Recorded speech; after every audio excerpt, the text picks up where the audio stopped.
दंडम शक्तिमसिं च चरमजलजं घंटासुराभाजनं शूलं पाशुषदर्शने च दधतिं हस्तै प्रसन्नाननं सेवेशैर्वमर्दिनीमिहमहां लक्ष्मी सरोजस्थिताम् घंटाशूलहलानि शङ्खमुशले चक्रं धनुं सायकम् हस्तैर्वैददितिं अनान्तविलिशाशीतां सतुल्यप्रभां गौरी देहि समप्रभां त्रिजगताम् आधारभूतां महां पूर्वामतृसरस्वतीमनुभजे शृम्भादिदैत्यार्दिनीं शान्ताकारं भुजगशयनं पद्मनाभं सुरेशं विश्वाधारं गगनसदृशं मेघवर्णं शुभांगं लक्ष्मीः कान्तं कमलनयनं योगिर्विद्याम्नगम्यं वन्दे विष्णुं भौभयहरणं सर्वलोकैकनाथं ध्याये नित्यं महेशं रजतगिरिनिभं चारुचन्द्रामतंसं रत्नाकल्पौजलाङ्गं परसमृगवराम्भीतिहस्ताप्रसन्नं पदमाहसीनं समन्तास्तुतरमणैव्यार्धिकृत्यं वसानं विश्वाद्यं विश्ववन्द्यं निखिलवैरं पञ्चवक्त्रं त्रिनेत्रं मनोजुवं मारुतुल्यवेगं जितेन्द्रियं बुद्धिमतां वरिष्ठं वातात्मजं वानरयोग्यमित्यं श्रीरामदूतं शरणं प्रपद्ये सच्चिदानन्दरूपाय विश्वोत्पत्त्यादिहेतवे तापत्रयविनाशाय श्रीकृष्णाय वयं नमः। आकाशं प्रदत्तं तोयं यथा गच्छति सागरात् सर्वदेव नमस्कारं केशवं प्रति गच्छति यधरमुरलीयाधारकर श्यामल विमल स्वरूप आनवशो मम चित्तमही लेकर रूपे अनूप जिनके तनमहि चित्तमही जन्मे मथुरा धाम ऐसे श्री गोविंद को की बारंबार प्रणाम। जय शिव की प्यारी शिवा पुनि पुनि सुमिरो तो यो कृपा दृष्टि कर दीजिए भीख ज्ञान की मोय बोले भक्त वत्सल भगवान की परम आदरणीय समस्त भक्तगण एवं भक्तमती माताएं समस्त बालक वृंद भगवान आनंद कंद बाल मुकुंद राजा रामचंद्र जी के चरणारविंदों में समस्त भक्तगणों के सहित कोटि कोटि प्रणाम करते हुए बड़े सौभाग्य की बात है कि भगवान श्री रामचंद्र जी के चरणारविंदों का हम दर्शन कर रहे हैं और उनकी कथा का उनके चरित्रों का श्रवण करने का शुभ अवसर प्रदान हुआ। यही मानव जीवन के लिए बड़े ही कल्याण की बात है। ये बंदो कथा प्रसंग के पहले थोड़ा भगवान का संकीर्तन तदोपरांत कथा में प्रवेश। श्री कृष्ण गोविंद हरे मुरारी हे नाथ नारायण वासुदेव। श्री कृष्ण गोविंद हरे मुरारी हे नाथ नारायण वासुदेव। श्री कृष्ण गोविंद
गुरु पितुमातु महेश भवानी, प्रणवहु दीन बंधु दिन दानी, सेवक स्वामी सखासी के, हित रूप बधे सब विधि तुलसी के।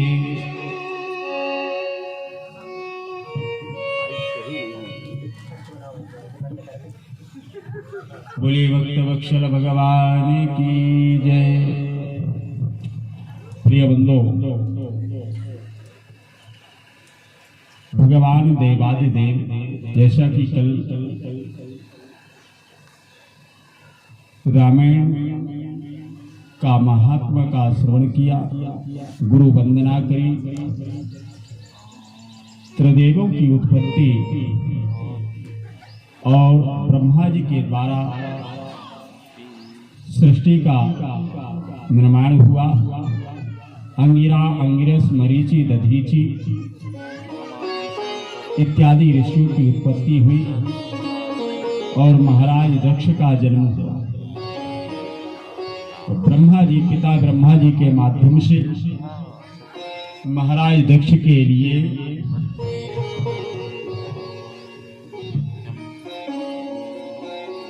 आदेश हुआ, देवी अशकिनी के द्वारा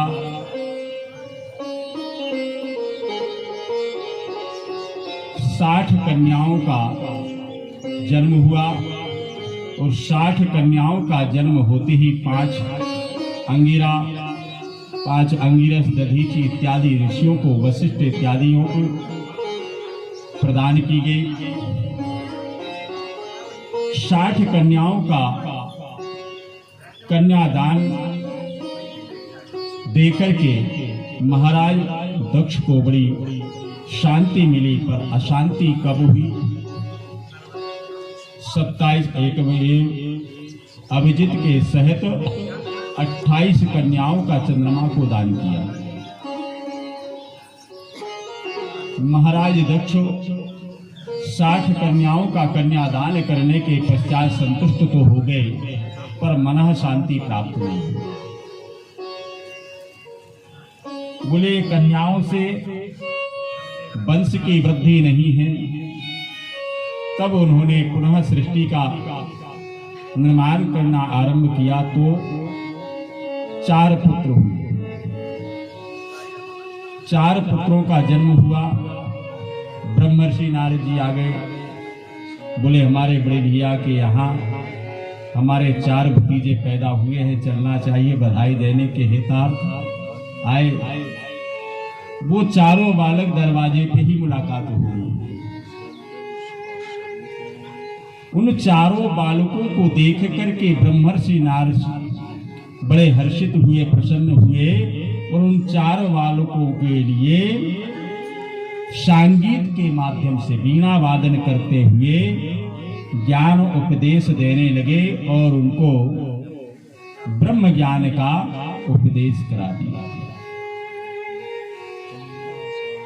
शास्त्रों में उपनिषद अर्थात वेदांत बहुत कठिन विषय होता है।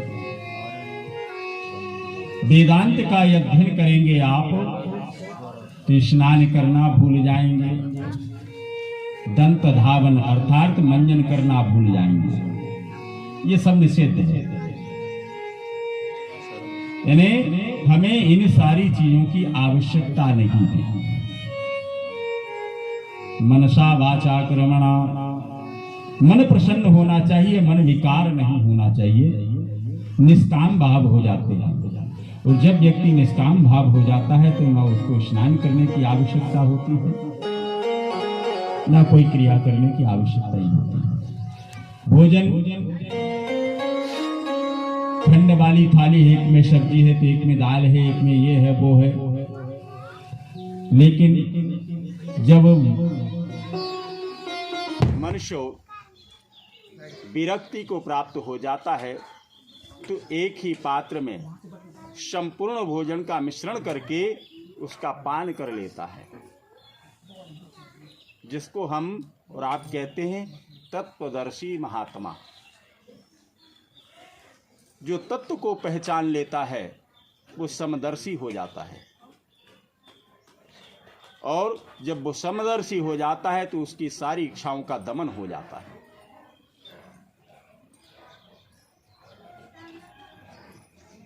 जब कोई शेष इच्छाएं नहीं रहती हैं तो वह परम तत्व को प्राप्त कर लेता है, अर्थात उसके हृदयांचल में ईश्वर का वास हो जाता है और वो नेत्र बंद करता है तो अपने ईश्वर का दर्शन कर लेता है। हमारी ये चर्म चक्षु हैं, जिन ईश्वर का हम दर्शन नहीं कर पाते हैं, और जब हम तत्व को पहचान लेते हैं तो यही चर्म चक्षु ईश्वर का हम प्रत्यक्ष दर्शन करते हैं। ये सारी क्रियाएं साधना से प्राप्त होती हैं। साधना प्रधान है। भोजन या कोई वस्तु की प्राप्ति हेतु जब हम कोई कर्म करते हैं, उसी प्रकार ईश्वर की साधना, ईश्वर का भजन करने के लिए हमको साधक बनना पड़ता है, तभी ये सारी चीजें प्राप्त होती है। इस डिब्बे को बंद कर दो, तब आवाज सही आ जाएगी। इसको बंद कर दो तब।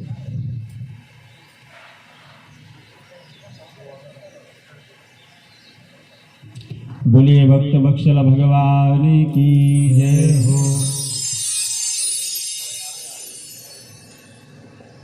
यहाँ ब्रह्मर्षि नारद जी आए महाराज दक्ष के यहाँ और अपने चारों पुत्रों अर्थात भतीजों को देख करके मंत्र मुग्ध हो गए। नन्हे नन्हे से बालक हैं, 5 वर्ष की अवस्था के बालकों को देखकर उनको वानप्रस्थी बना दिया, तत्व का ज्ञान करा दिया। उन बालकों ने तत्व का दर्शन करते हुए ईश्वर का दर्शन किया और वह चारों पुत्र वानप्रस्थी हो गए और उत्तर प्रांत में चले, उत्तर दिशा की ओर चले गए और भगवान का भजन करते हुए उत्तर दिशा की ओर अर्थात साकेत धाम को चले। उत्तर में साकेत धाम भगवान विष्णु का वास है। जब वो वानप्रस्थी हो गए तो महाराज दक्ष को बड़ा दुख हुआ। पिताजी कहते सृष्टि का संचार करो, नारद जी कहते वानप्रस्थी बनो, ये कहाँ का न्याय है। महाराज दक्ष ने देखा देवी अशक्नी को बड़ा कष्ट हुआ। क्यों? पुत्रो जाये तो क्वचिदपि माता न भवति। माता को माता नहीं होती है, संतान दुष्ट हो जाए, मद्यपान करने वाला दुष्ट एवं दुराचारी विदुक जैसा हो जाए कि माता पिता का ही वध कर दिया, वैश्यागमन करने लगा, दुष्ट एवं दुराचारी माता पिता का वधकारी। अरे उसने माता पिता को तो वध किया परंतु मोहल्ला वालों को भी नहीं छोड़ा। किसी के भी घर में घुसकर डकैती करना, भोजन चुरा लेना, वस्त्र आभूषण चुरा लेना, द्रव्य चुरा लेना, यह सकल कर्मी है। और मरने के पश्चात वो अधोगति को प्राप्त हो गया तो गोकर्ण जी ने उसका उद्धार किया। प्रेत योनि में भटक रहा था, गोकर्ण जी आए, श्रीमद् भागवत के माध्यम से उसका कल्याण किया, उद्धार हो गया। यहाँ ब्रह्मर्षि नारद जी ने महाराज दक्ष के चारों पुत्रों को वानप्रस्थी बना दिया। दक्ष को बड़ा कष्ट हुआ, देवी अशक्नी को बड़ा कष्ट हुआ क्योंकि संतान शोक हो गया। पिता महाराज ब्रह्मा जी का आदेश है कि हे दक्ष, देवी अशक्नी के द्वारा सृष्टि का संचार करो। तो काहे का संचार होगा? 4 पुत्र का जन्म दिया था, चारों वानप्रस्थी हो गए, अब सृष्टि का संचार हो तो कैसे हो? बड़े दुखी और दुखी मन से ब्रह्मर्षि नारद जी को श्राप दे दिया। बोले हे ब्रह्मर्षि, तुम हमारे छोटे भाई हो, पर तत्वदर्शी हो, ईश्वर का भजन करने वाले हो, ईश्वर का दर्शन करने वाले हो। हे ब्रह्मर्षि, हमारे चारों पुत्रों को तत्व का दर्शन कराते हुए वानप्रस्थी बनाने वाले नारद, जाओ तुम 2 घड़ी से अधिक किसी के सामने या किसी के घर में किसी भी स्थान पर नहीं ठहर सकते। 2 घड़ी से अधिक अगर किसी के घर भी जाओगे तो वो आपकी अतिथि सेवा करते हुए आपकी 2 घड़ी